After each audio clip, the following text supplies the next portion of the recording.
Tengan una gran bienvenida a un nuevo episodio de Antropología Pop. Y hoy estoy muy contento porque estoy con Lu Gaitán. ¿Cómo andás? Muy bien, muy feliz de esta invitación. Es la vuelta, hicimos la ida en tu podcast y hoy Ajá. tengo el gusto de que estés acá para hacer como la contraconversación o continuar esa conversación, veremos en qué deviene. Me gustaría presentarte como alguien que está vinculada con la astrología, que viene de las ciencias sociales, de las ciencias políticas y que también estás trabajando o, digamos, investigando sobre mitologías, saberes más antiguos. Sos una persona que trae muchas cosas de una historia quizás no tan tenida en cuenta y la pones a dialogar con el presente. Ujú. ¿Es un poco por ahí? Va por ahí, es verdad. Tengo formación en ciencias sociales. Me recibí de politóloga hace 50.000 años, en el 2009. Y después, a partir de eso, empecé como todo un recorrido por el mundo esotérico, que incluye la práctica de yoga, etcétera. Y en los últimos años estoy como más metida en el mundo de las religiones. Estoy como en esa. Ese es mi nuevo objeto de interés. Buenísimo, creo que es uno de los puntos en los cuales coincidimos, porque también en mi programa, usando una palabra más antigua en mi podcast, trabajamos mucho desde la antropología, obviamente, pero también desde algún estudio de las religiones, antropología que trata de pensar la espiritualidad, las espiritualidades modernas. Y en relación a esto, quiero ya mostrar a cámara y después van a aparecer como imágenes de miniaturas, tus dos últimas producciones. El libro Lilith, Bestias y Monstruos, que está acá, que salió en 2024. Así es. Y El Oráculo, El corazón de lo El sagrado. Corazón de lo Sagrado. Que son dos temas con los cuales vamos a empezar a circular, ¿no? Por un lado, la idea de los monstruos, lo monstruoso, quizás este episodio se llame Lo Monstruoso. Venís de uno que se llama Lo Diabólico, lo tengo ahí como pendiente Sí. de escucha, pero va por ahí, Va- hay como unas conexiones. Va por esa línea y después me gustaría que hablemos de los oráculos, ¿no? Ajá. Los oráculos como sistemas simbólicos también y adivinatorios que están súper presentes hoy en día. Me interesa pensarlo también desde lo esotérico, desde lo antropológico Re. y desde lo personal, lo biográfico. Así que empecemos con lo primero, Lilith, Bestias y Monstruos. ¿Qué son los monstruos y de qué hablas en este libro? ¿Qué son los monstruos? Bueno, en principio también como que me gustaría hacer una aclaración chiquita, que es que desde la astrología me dedico a investigar lo que se llaman arquetipos femeninos, ¿no? Como los modelos que están instalados en la psiquis colectiva, que están asociados sobre todo a las mujeres. Y en ese sentido, bueno, tengo investigaciones sobre todo sobre Venus, que es una diosa, además de un planeta que se le da mucha importancia en la astrología, también la luna y otras deidades femeninas. Entonces yo sentía que era tiempo ya de hablar de Lilith, que es una figura que no casualmente empezó a ser resignificada con la última ola feminista y sentía que había cosas por decir de ella, ¿no? Como lo primero que sabemos sobre Lilith, o lo que más se suele decir, es que es un personaje complejo, que tiene una rabia muy potente, que está muy asociada a la sexualidad, una sexualidad que no está normada, una sexualidad que es más bien, que está más bien vinculada a lo tabú.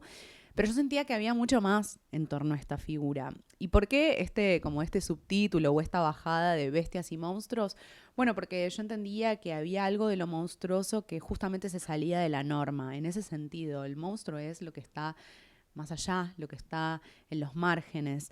Y Lilith es un arquetipo de lo femenino monstruoso. En general, cuando pensamos en lo femenino, tendemos a pensar, y esto está circulando mucho en el último tiempo, muy en vínculo con el ascenso de las nuevas derechas, empezó a aparecer mucha información en torno al sagrado femenino, al divino femenino, o bien tienes que estar en tu femenino, ¿no? Como muchos reels que te dan indicaciones de cómo vivir, y esa energía femenina siempre es sutil, delicada, suave, receptiva, como que va por ahí. Y no digo que no, esa es una dimensión de lo femenino, hay arquetipos femeninos que van por ahí.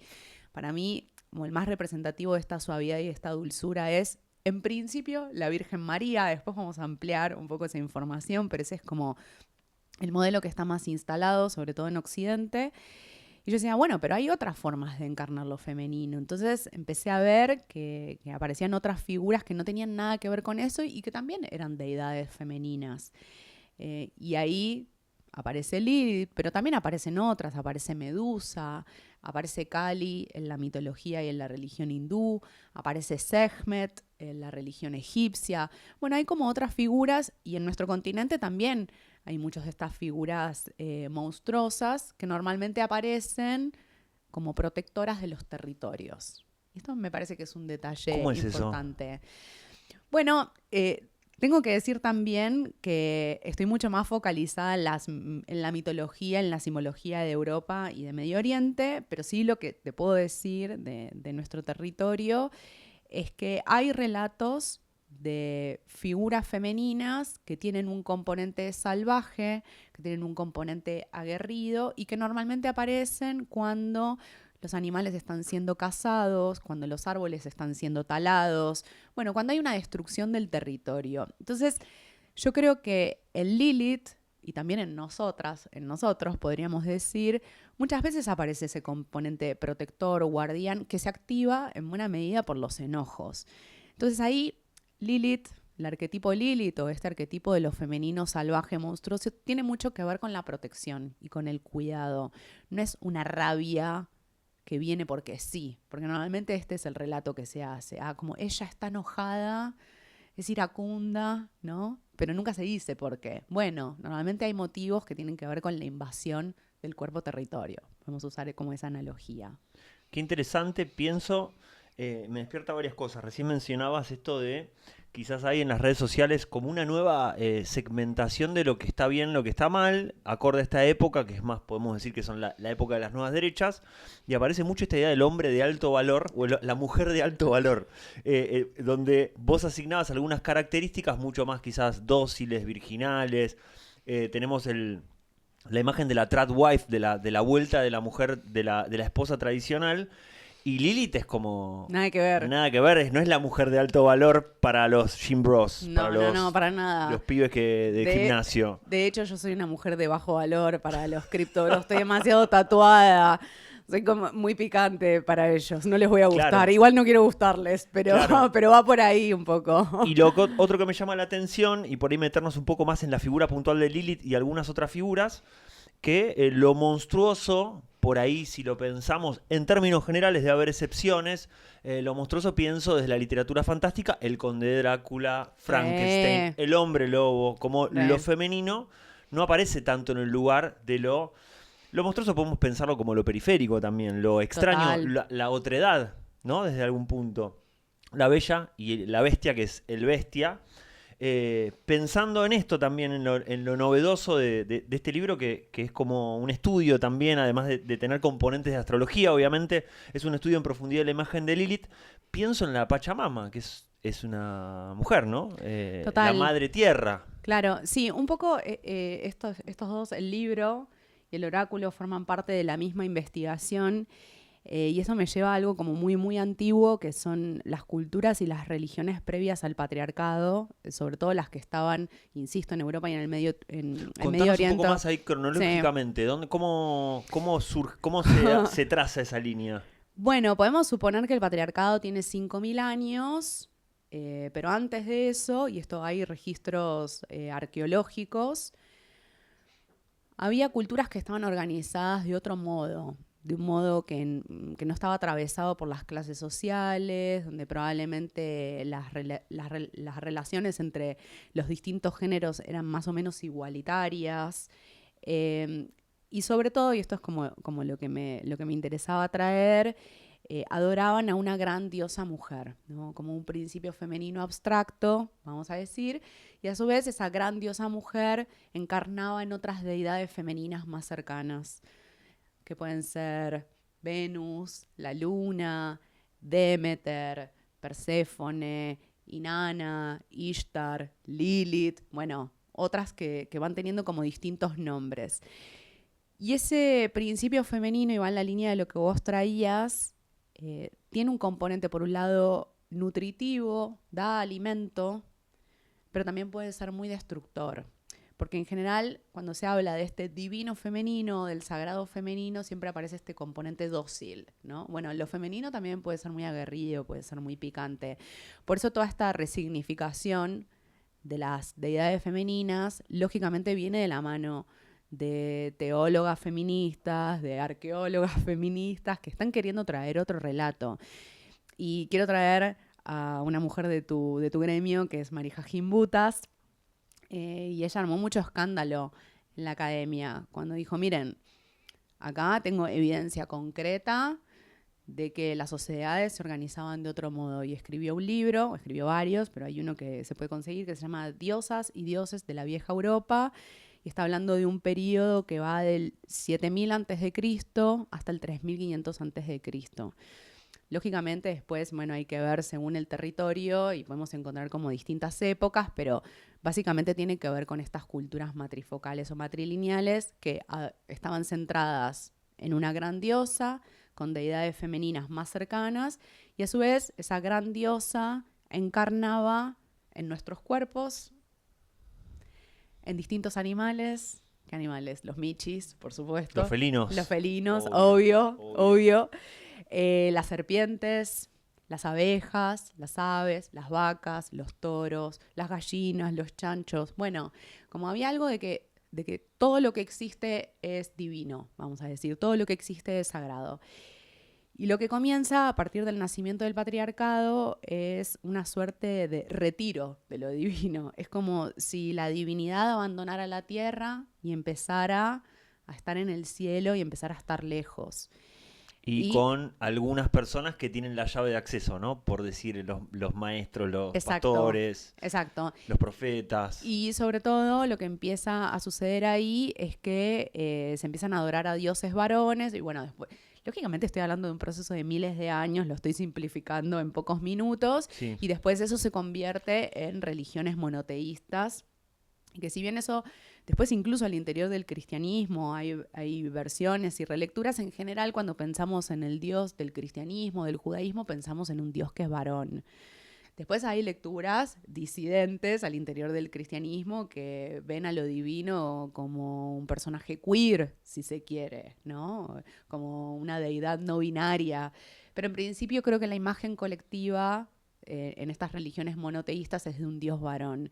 Y eso tiene mucho que ver con la organización social, ¿no?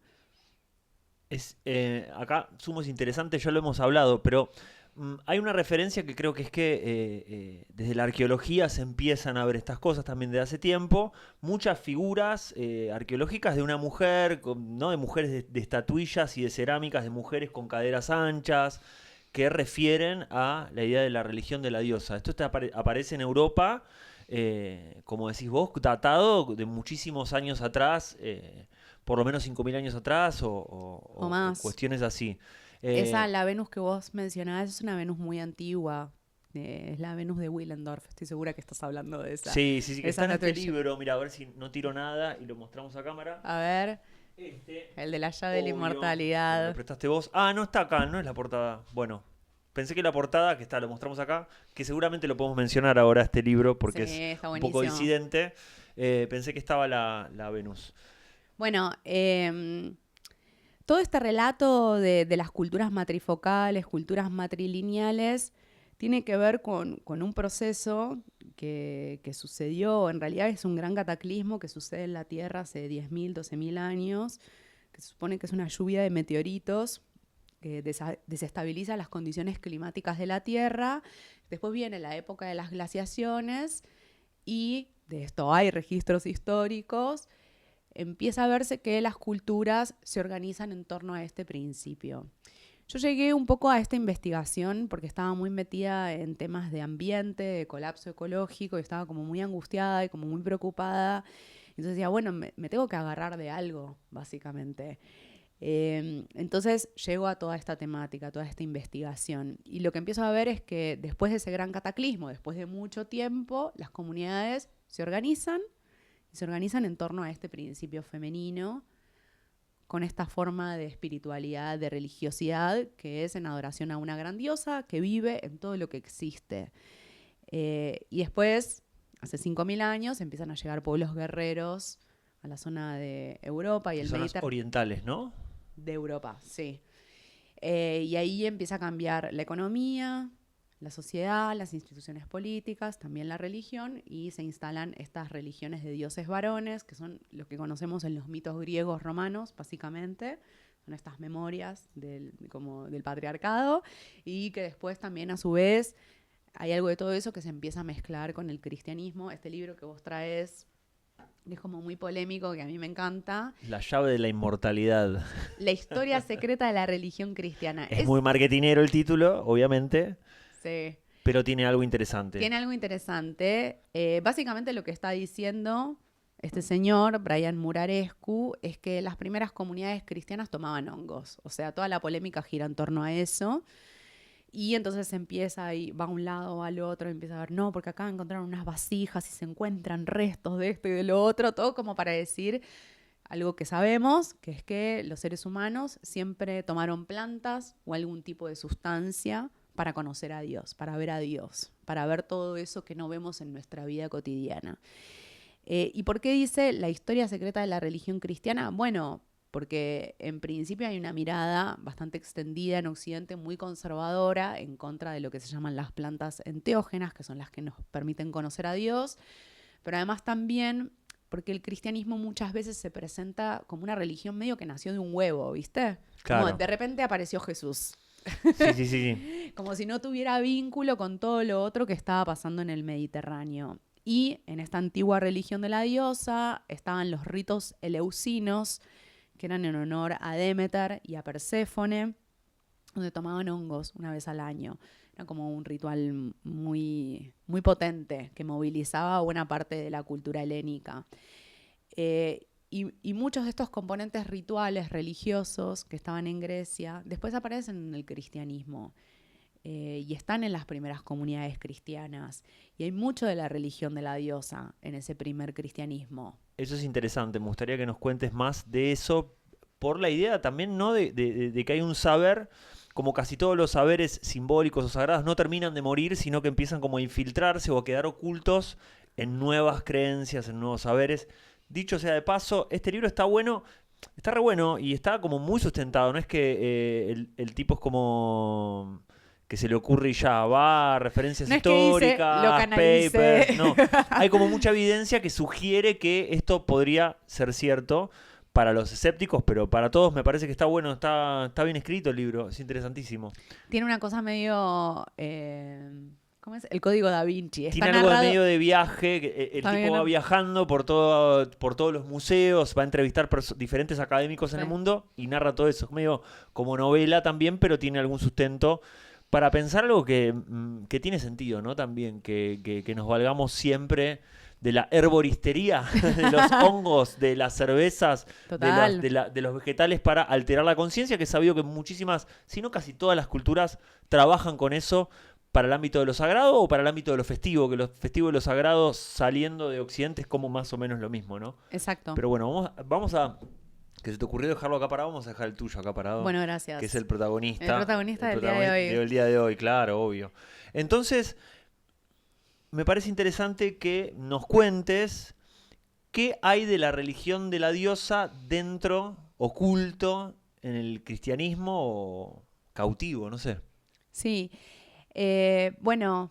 Hay varias lecturas, lógicamente, como decía antes, son las teólogas las que están llevando adelante estas investigaciones. Y lo primero que aparece es que María y María Magdalena eran sacerdotisas de la escuela de misterios de Isis. Isis es una diosa egipcia. Sabemos que el pueblo judío estuvo 400 años como esclavo en Egipto. Les invito a que busquen un mapita porque les va a resultar como mucho más sencillo entender todos estos procesos. No hay tanta distancia. Después me lo pasás y lo vamos lo ponemos mientras, bien. Obvio. Te paso un mapita. No hay tanta distancia entre Egipto y lo que llamamos Israel al día de hoy. Así que tiene sentido que haya sucedido la mezcla. Sabemos también que el pueblo judío tiene un origen en el territorio del actual Irán, Irak. También en ese territorio adoraban a una diosa. Con lo cual, en toda esa zona estaba presente la figura de la diosa. No la vamos a encontrar tan fácilmente en las versiones actuales, ni del judaísmo ni del catolicismo. Pero en el siglo I todavía había información de esto ahí como a la vista. Entonces, María Magdalena, formaban parte de esta escuela de misterios de Isis. Me gusta pensar que la escuela de misterios es como una suerte de Hogwarts de Medio Oriente. Una escuela iniciática. Una escuela iniciática, exactamente, donde aprendieron de distintas cuestiones, sobre todo lo vinculado a lo femenino, es decir, sexualidad, menstruación, gestación, pero también algo que es muy venusino, que es el arte de los perfumes y los ungüentos, porque después, y esto aparece incluso en el relato oficial católico, María Magdalena es la que unge a Jesús, lo voy a decir de una manera muy coloquial y muy bruta, que es que le pone unas cremitas y unos aceititos a Jesús, ¿no? Y ellas tenían todo este conocimiento de la escuela de misterios de Isis. También, y esto lo sabemos en base al Evangelio de María Magdalena, que es un evangelio apócrifo, sabemos también que ellos se comunicaban telepáticamente, que tenían el don de la clarividencia, que sanaban con las manos, todas cuestiones que hoy asociamos más al chamanismo o a prácticas como el Reiki, pero tenían esta información.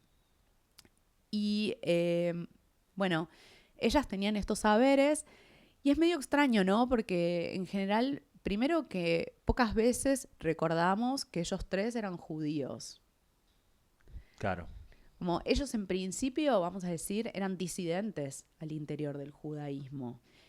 Sobre todo lo que conocemos, y esto está en la Biblia, en los evangelios canónicos, sabemos que Jesús tenía disputas con otros personajes poderosos al interior del judaísmo y aparece ese relato famoso que a mí me encanta de Jesús echando a patadas a los fariseos del templo. A patadas, porque siempre también la imagen que tenemos de Jesús es como un personaje lánguido, claro, ¿no? Como suave. Sin potencia. Sin potencia. Bueno, parece que se enojaba bastante el amigo Jesús. ¿Y por qué los echa a los fariseos del templo? Porque habían convertido a la religión en un negocio. Lo otro que aparece, para mí que tiene muchísima potencia esta religión de la diosa, pero bueno, hay que buscarlo un poco más, son algunos de los símbolos que después quedan asociados a ellos, ¿no? Sobre todo la rosa. La rosa queda asociada a la figura de María. La rosa era una flor muy adorada en esta antigua religión de la diosa, por ejemplo. Los seguidores de Jesús y María Magdalena se identificaban con la flor de lis y con las abejas, símbolos que estaban muy presentes en la antigua religión de la diosa. Las plantas y los animales como símbolos también, que es algo 100% humano. 100% humano, exactamente. Y es interesante que aparezcan las plantas y los animales, porque el relato más conocido que tenemos también del catolicismo es muy antropocéntrico. Es como si lo más importante de la vida en la Tierra fueran los seres humanos, y no el vínculo que tenemos con otros seres humanos, pero además vamos a decir con las otras especies. Y lo otro, que es muy de la religión de la diosa, es que Jesús trataba a las mujeres como iguales, en un contexto de cultura patriarcal. O sea, sabemos que Jesús estaba con los excluidos. ¿Quiénes eran los excluidos? Los enfermos, los pobres, los que habían cometido algún tipo de delito y las mujeres. Y esto le traía toda una serie de complejidades y conflictos. De hecho, se sabe que Pedro se molestaba mucho con el rol de María Magdalena. Que como María Magdalena pregunta mucho, es una pesada, es muy inquisidora. ¿Por qué esa escena podría pasar en cualquier trabajo también. Esta mina que siempre tiene algo para decir, no sé si siempre le resuena a alguien en los laburos. Siempre tiene algo para decir, siempre quiere no sé qué, estábamos tranquilos, ¿no? Esa escena como... Exacto. Y siempre es una mujer la conflictiva. Sí. Por eso yo Yoko creo... Ono con los Beatles, ¿no? Viene esta mina pesada, los arruinó, los separó. Exacto. Hay algo de eso también con el arquetipo Lilith, por eso digo que son como parte de la misma investigación. Claro. Lilith queda en el relato mítico como la deidad conflictiva, ¿no? Queda como la mata bebé, porque de hecho queda así en la cultura judía, como que asesina a los bebés, que provoca a los hombres, que los seduce y los confunde. Bueno, hay algo de esto y también, sobre todo en la figura de María Magdalena, creo que hay mucho del arquetipo Lilith, porque ella queda en la historia como la prostituta, como la mujer conflictiva. Y si hacemos un repaso histórico por el relato religioso católico, sabemos que eso es algo que se dijo mucho tiempo después. Y perdemos también de vista que hay muchas de las cosas que se dicen al interior del catolicismo que forman parte de acuerdos que se hicieron a lo largo de la historia, a lo largo de casi 2000 años. Entonces habrá sido como en el siglo V que un papa dijo, María Magdalena era prostituta, sellado, sellado y certificado, pero no era así. Y que también podríamos hacer interpretaciones de qué era lo que significaba la prostitución en ese momento. Lógicamente, la posibilidad de ofrecer servicios sexuales, pero muchas veces tiene que ver con conocer todas estas otras prácticas que vamos a llamar paganas, ¿no? Como la prostitución tenía que ver con esto como ligado también a la medicine woman, a la figura de la bruja, ¿no? Exacto. A la saberes ocultos. Exacto, la prostitución tenía que ver con esto, como más como la hechicera, la sacerdotisa. Es que, claro, cada época también tenemos que pensar que cada época consolida la narrativa de lo que está estudiando, de lo que quiere creer, en orden también del mundo en el que está viviendo, y creo que toda creencia religiosa, espiritual, también es un abordaje para pensar el presente y el futuro. Entonces cada uno va construyendo del pasado, va tomando lo que estratégicamente le sirve o le llama la atención, etcétera. Exacto. ¿Vos cómo te llevas con estas figuras? Ahora te entrevisto yo. Yo me llevo bien. Yo creo que hay un componente de donde vengo yo, que es más como la cultura rock, la cultura punk y post-punk. Hay una figura ahí como de lo monstruoso, que siempre me generó simpatía con lo queer. A mí incluso estudiando en la facultad, de las lecturas que más me movilizaron a mí fueron las lecturas feministas. Teoría queer, Judith Butler, a mí me partió la cabeza porque tenía esta idea o me permitía pensar lo periférico, que claro. Es el lugar donde por ahí a veces muchos varones nos sentimos porque no nos gustan lo mismo que le gusta a los demás, no escuchamos la misma música. En los 90 era muy importante, te definía mucho la música, obviamente. Re. Entonces me llevé siempre como simpáticamente. Creo que, por ejemplo, Kurt Cobain de Nirvana era una figura muy, en estos términos, lilithiana. Otro pisciano como vos. Sí, otro traumado pasado de rosca. Pero no sé, David Bowie, que acá lo tenemos en la estampita, ¿no? Ahí ya se presentaba como un extraterrestre bisexual en 1972. Entonces como que hay unos abordajes, por ejemplo, Iggy Pop que había, no sé si para esa época, un poquito más adelante, apareció vestido de mujer para unas fotos y dijo...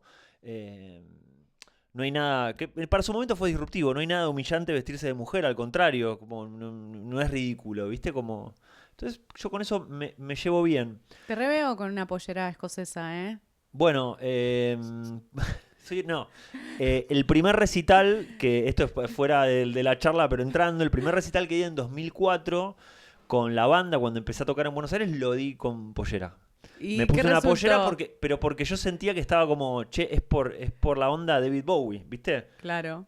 No tenía el concepto de lo queer, de draguearse, era, qué sé yo, me pongo una pollera porque es disruptivo, porque tiene cierta elegancia, y fue medio como de risa, ¿viste? La gente se rió un toque. Pero bueno, en ese momento también estaba como preparado para eso. Digo, bueno, va a pasar eso, pero me parece que en ese momento había, en Buenos Aires por lo menos, estaba emergiendo, después de los 2000 en adelante, toda una escena de música electrónica y música pop que volvía a abrazar la androginia, algo que había quedado fuera en los 90, ¿no? Que retomaba la tradición de Virus o de Soda Stereo, del New Romantic, y aparecían bandas como Miranda, Leo García, Adicta, que volvían a maquillarse, a ponerse lentejuelas, ¿no?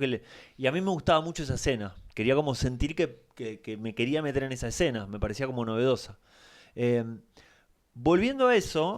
Sí, voy por ahí. No, te quiero comentar algo. Okay. Esto que comentás de esta línea, yo creo que te lo comenté también, el autor Humberto Maturana, que es un biólogo chileno, trabaja mucho esta idea de patriarcado y culturas matriarcales. Matriarcales. y cuenta mucho y muestra mucha evidencia arqueológica de que estas culturas existían en Europa. Y él también tiene una teoría parecida a la de muchos autores, que cuando vino la invasión de pueblos guerreros, todas estas culturas quedaron escondidas. Y el vínculo donde quedó escondida la relación matriarcal fue el vínculo entre madre e hijo, ¿no? Entonces explica en nuestra sociedad que hasta el primer grado, en los jardines de infantes, los vínculos son muy desde el juego, desde el cuidado con los niños, y de repente en primer grado empieza el comienzo del sistema productivo, ¿no? Bueno, ahora sí hacer la tarea, ahora te ponemos nota, ahora te tratamos como más patriarcal. Y a mí lo que me sirvió en su momento pensar desde Maturana, él dice que lo patriarcal es un sistema de jerarquías, ¿no? Donde no solamente las jerarquías suceden en el hacer, sino que empezamos a hablar en términos de jerarquía y nuestro lenguaje empieza a ser violento. Y él dice, no es que hacemos la guerra y después hablamos de las guerras que hicimos, hablamos primero de hacer la guerra y eso construye después la guerra en sí. La palabra es mágica. La palabra es mágica. Entonces cuando retoma todo esto y retoman todos tus estudios, a mí me flashó porque digo, bueno, hay una línea que me reencontró con esas lecturas. Sí, viste que en nuestra sociedad suele decirse, bueno, sí, vivimos en el patriarcado, pero ¿sabes? El poder que tenía mi abuela y que tenía mi mamá, sí, bueno, pero es un poder al interior de la casa, poder al interior del hogar. En lo privado. Lo privado es en el mundo doméstico, no es en la vida pública. Entonces, claro, como a veces es difícil pescarlo, porque una se encuentra en la vida cotidiana con mujeres que son muy power, pero que igual están encerradas en el ámbito doméstico. Tiene que ver un poco con esto. Y volviendo a lo otro que hablábamos, podríamos pensar en Jesús como una figura de las llamadas nuevas masculinidades, ¿no? Eso lo venís mencionando y me parece muy atinado. Me cae bien. Te representa. Tiene sentido. Sí. Contanos un poco de eso. Bueno, son, digamos, nombres que se le dan en los estudios de género, que lógicamente son nombres como más actuales, pero tienen que ver con un arquetipo de varón que no encaja en la figura del héroe o del cripto bro, del gym bro, ¿no? Que avanza de manera como muy titánica, muy manija. Todo es una conquista. Todo es una conquista, todo es una competencia. Y en cambio Jesús era un varón sensible, era un varón blandito. O sea, sí, podía sacar a patadas del templo a los fariseos, tenía una personalidad fuerte porque era un justiciero también. Pero en un momento él se rinde y dice, yo no puedo más con esto. Y ese es el episodio que aparece narrado en la noche de Getsemaní, que está en el libro de Recalcati, que nos encanta. Pero tiene que ver un poco con esto, ¿no? Como con una figura de un varón que tiene mucho power, pero que está muy conectado a la vida también y que en esa potencia que tiene no destruye todo a su alrededor. Es un varón cuidador también. Es un varón con que ternura. incluye, que tiene ternura, exactamente. Y que también en un momento dice, yo no puedo más con esto. Y es esa noche que se quiebra en Getsemaní. Y bueno, que se entrega, básicamente, porque ya está bastante discutido. Incluso aparece en el Evangelio de Lucas ese relato de que Judas, su mejor amigo, lo traiciona. Lo más probable es que él le haya pedido a Judas que lo entregue, ¿no? Qué interesante, claro. En relación a esto, ya, del relato bíblico, para pensar, obviamente, la figura lilitiana, pero no es casual que lo próximo que hiciste después de este libro, en muy poco tiempo, como en unos meses, Sí. un momento prolífico de tu vida, si lo hay, el oráculo, el corazón de lo sagrado.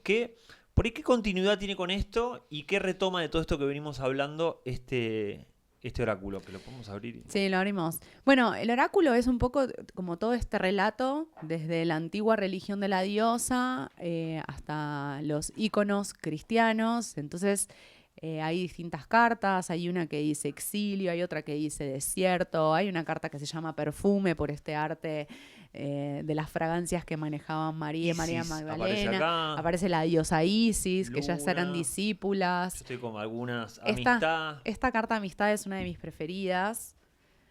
Porque en una versión marginal, vamos a decir, y lo digo con mucho amor, María y María Magdalena eran amigas porque las dos formaban parte de la misma escuela de misterios.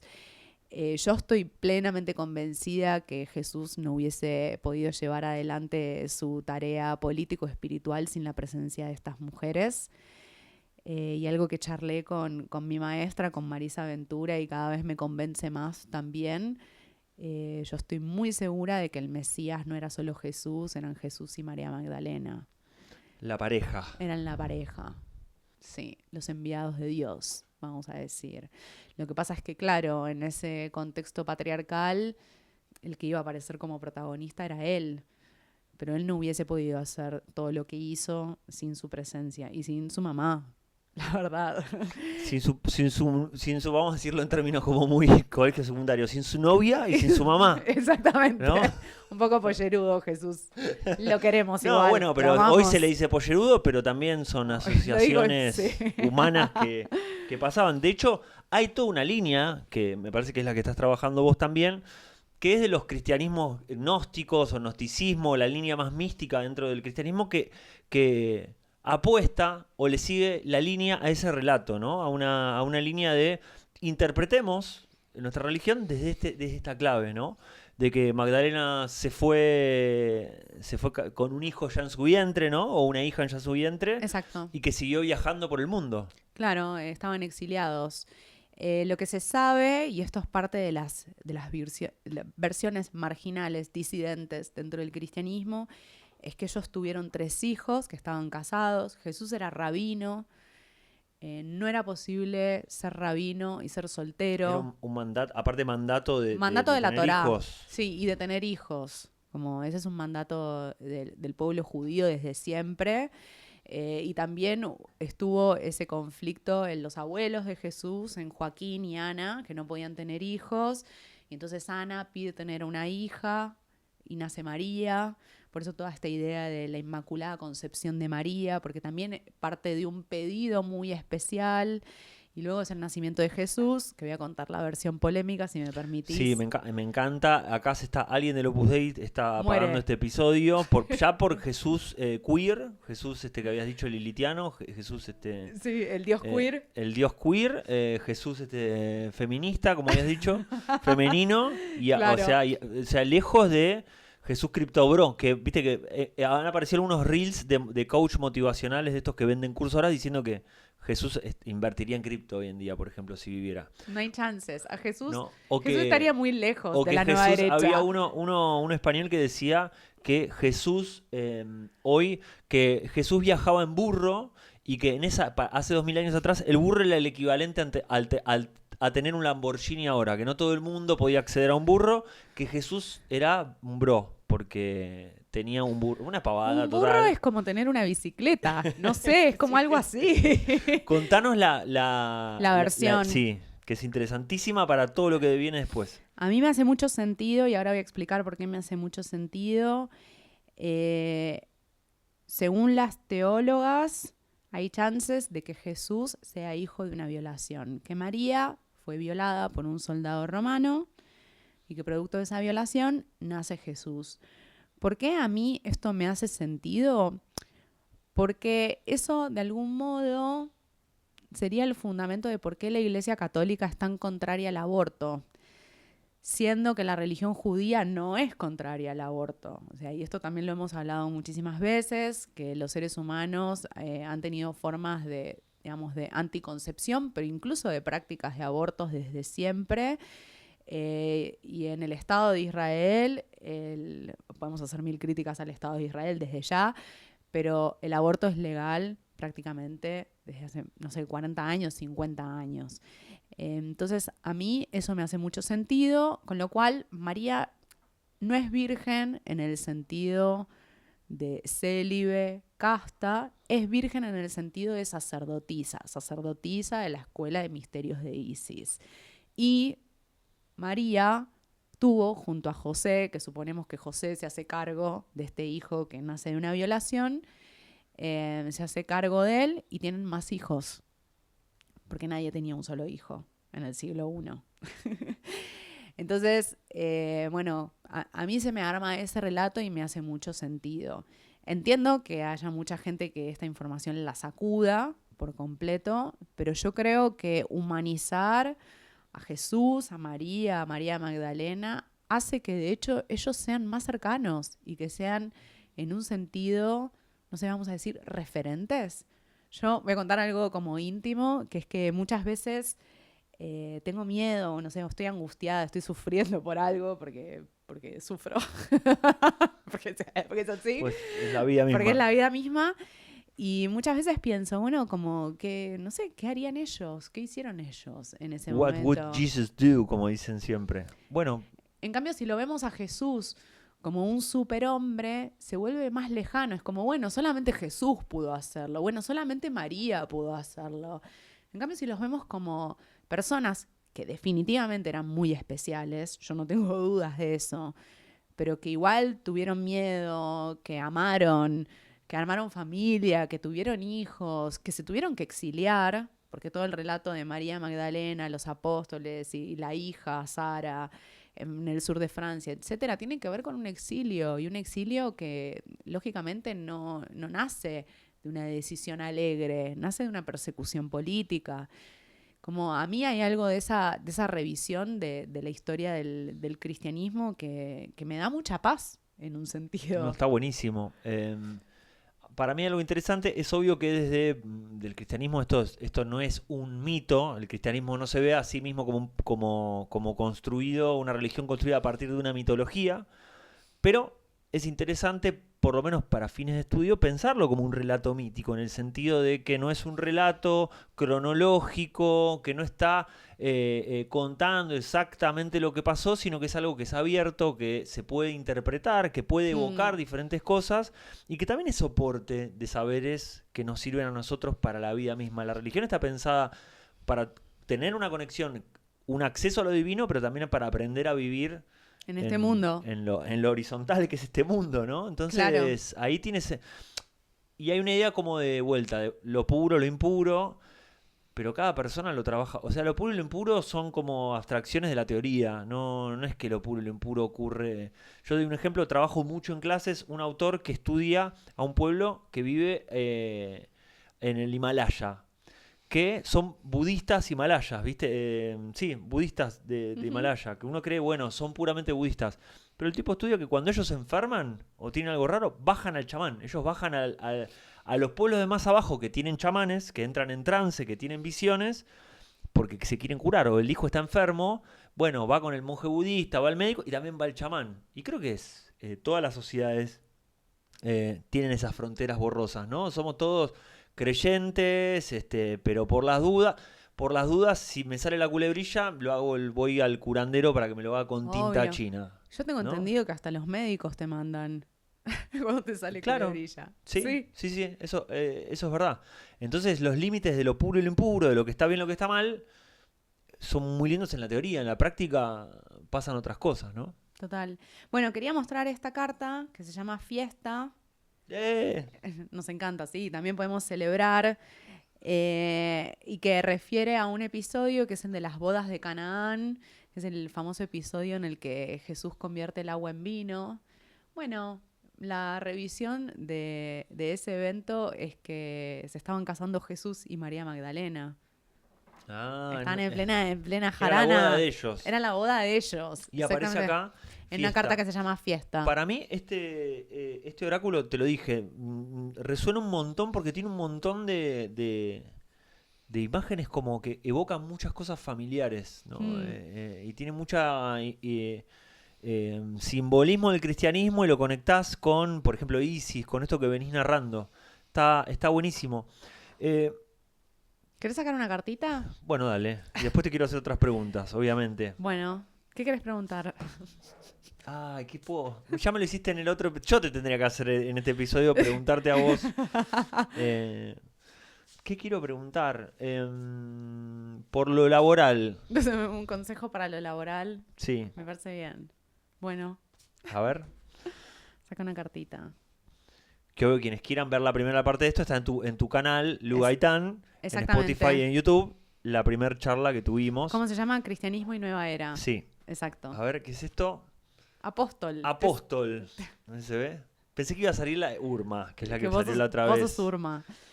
Bueno, esta es una carta que habla básicamente de comunicar, de compartir todo lo que tengas para decir, que no te lo guardes.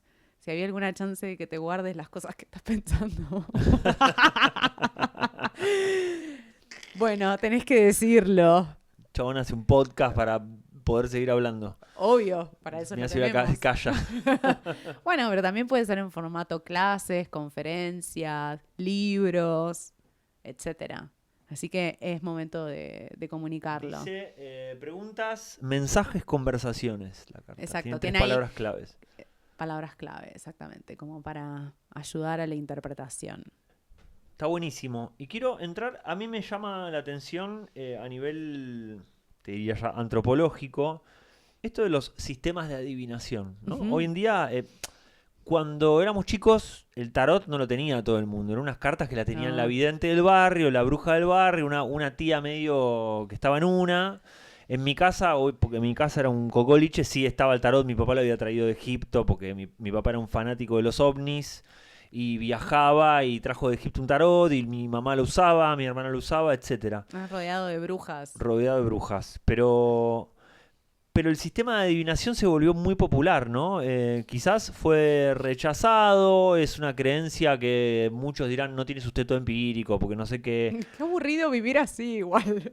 Y bueno, pero pasa, que a veces la gente que no Obvio, cree, obvio, obvio.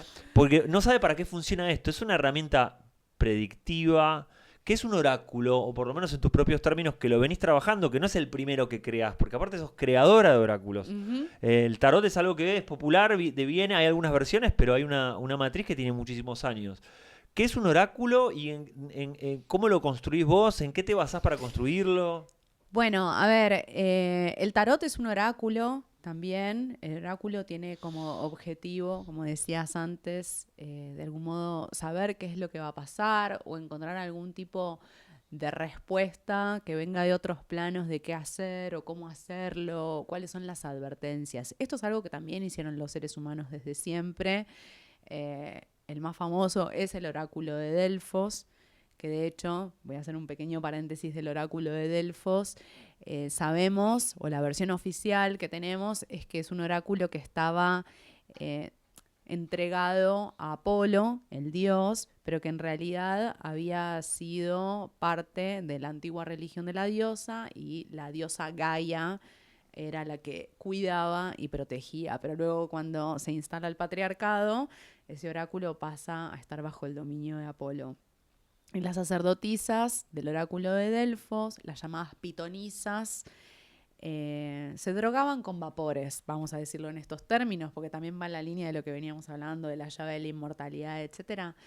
Y con esos vapores que venían de la tierra accedían a estados alterados de conciencia y a partir de eso hacían predicciones. Esas predicciones muchas veces eran como muy difíciles de entender porque eran como muy crípticas, pero tenían que ver con esto. O sea, los antiguos siempre le dieron importancia a la figura de la vidente, de la chamana o el chamán, ¿no? Tiene que ver con esto. Y de hecho este nombre de la pitonisa tiene que ver con que se supone que había una serpiente pitón ahí. Y eso también es interesante porque las serpientes eran muy adoradas en la religión de la diosa y después una vez que se instala el patriarcado, las serpientes pasan a ser animales denostados, asociados al mal. Bueno, no fue así siempre. Eh, a mí los oráculos me acompañan en mi día a día, en mi vida cotidiana. Y entonces un poco como que a partir de eso surgió la posibilidad de crear estos oráculos que son mazos de cartas. Eh, y en particular con esta investigación, como yo sentía que tenía que circular esta información y que también es una época donde lamentablemente la mayoría de las personas no tienen tiempo o disponibilidad mental para leer un libro, o sea, podría haberse convertido en un libro, pero dije no, esto va a funcionar mejor y le va a llegar a más gente si son mensajes en cartas. Y mismo como vos decías antes, muchas veces esta información logra sobrevivir porque aparece de un modo, no sé, como maquillado. Entonces hay información en los cómics, hay información en las series, en las películas, en las novelas, aparecen estos códigos. Mismo aparece en el juego de la oca. Aparece el tarot de Marsella, se supone que también es un oráculo creado por los seguidores de Jesús y María Magdalena, que eran perseguidos en la Inquisición, y entonces mucho del simbolismo del tarot de Marsella está asociado con este primer cristianismo, una versión hereje, vamos a decir, del cristianismo. Así que yo quería hacer algo de eso también. Quería que esta información sea como muy accesible y sentía que este oráculo podía llegar a mucha gente y de hecho es lo que está pasando. Qué loco, es como que bajaste o volcaste la narrativa esta que estás trabajando o que venís investigando a un sistema de símbolos. Exacto.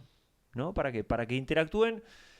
Como es un poco, creo que es el déficit que tenemos como humanidad hoy en día, mucho consumo de imágenes, poco consumo de simbología o poco incorporación de símbolos en la vida. Como imágenes que evocan, que transmiten, que son abiertas, que siempre van a estar. Y me parece que por un lado hay tanto uso de los oráculos, aunque mucha gente diga que es una pavada. La verdad que la evidencia muestra que la gente los usa y los usa todo el tiempo, los usamos. Total. Y muy flashero, me parece muy admirable, me parece construir uno. Porque hay una construcción de un libro. Un libro tiene un orden. El oráculo empieza a tener un orden cuando la persona lo pone en juego. Sí, hay algo de eso. Igual son 40 cartas, tienen números, esas cartas. Es una suerte de relato cronológico. A ver si encuentro la carta 0, que es la que le da origen a todo esto, mientras seguimos hablando. Pero puede ser entendido como un libro, como un mazo que te cuenta una historia, ¿no? Que te cuenta una historia que comienza con la antigua religión de la diosa. Tiene mucho de esto. Y ni que hablar que mi amiga, socia Maleul, se hizo un laburo como muy zarpado. Que es la ilustradora. Es la ilustradora sí, de este oráculo, de este libro, también del otro oráculo que hicimos. Nos entendemos muy bien las dos. Es que construir oráculos es un poco como la música pop, ¿no? Autor y letra, música y letra, ¿no? Así somos con Male. Imagen y letra. Así somos con Male. Bueno, Lennon y McCartney de los oráculos. Somos Gaitán Eul. Gaitán Eul de los oráculos. Exacto. Bueno, la carta 0 es esta, que es diosa, que es un ojo vulva. En el principio todo era la gran diosa, en el principio todo era una concha, básicamente. De ahí venimos. De ahí venimos. Así que esta es la carta 0, y si llegara a salir en una tirada, esta carta básicamente refiere a que, bueno, hay una gran diosa que nos protege, que de ella venimos, la naturaleza nos cuida, va a estar ahí para darnos lo que necesitemos. Así que bueno, no sé, si tienen ganas lo pueden conseguir fácilmente. Tienen que buscar ahí en esa plataforma de mercado. Lu, ¿hay algo más que quieras comentar, hablar? No vamos a dar un taller, tenemos que decir eso. Sí, ahora para el final, 13 de septiembre, pero quería obviamente... No tengo más nada para decir. Nada más para decir. Preguntar vos. No, creo que hablamos bastante de varias temáticas. Y bueno, comentar obviamente que el 13 de septiembre tenemos que dictaminar a qué hora es, cae sábado. Exactamente. Vamos a estar dando un taller, un seminario. Clase, masterclass. Vinculando estas ideas, estas imágenes del cristianismo, algunas líneas del cristianismo y una mirada desde la antropología, desde algunos autores de la antropología, para entender esta religión y para entender nuestra conexión con lo espiritual, con algunos saberes y cómo podemos incorporarlo a nuestra vida, ¿no? Exactamente. Va a ser un taller muy nerdo y de cruces de saberes. Nos encantan las mezclas. Imagínense ya el nivel claro, de nerdez que tenemos. Lo que está sucediendo. Así que eso, bueno, gracias por esta invitación. Muy contenta. No, por favor, lo mismo. Obviamente va a estar acá abajo, van a estar todos los datos, ya va a estar el flyer, etcétera. Te quiero, obviamente, súper agradecer y en algún otro momento prenderemos la cámara y hablaremos de vuelta. Obvio, la seguimos. Chao. Adiós.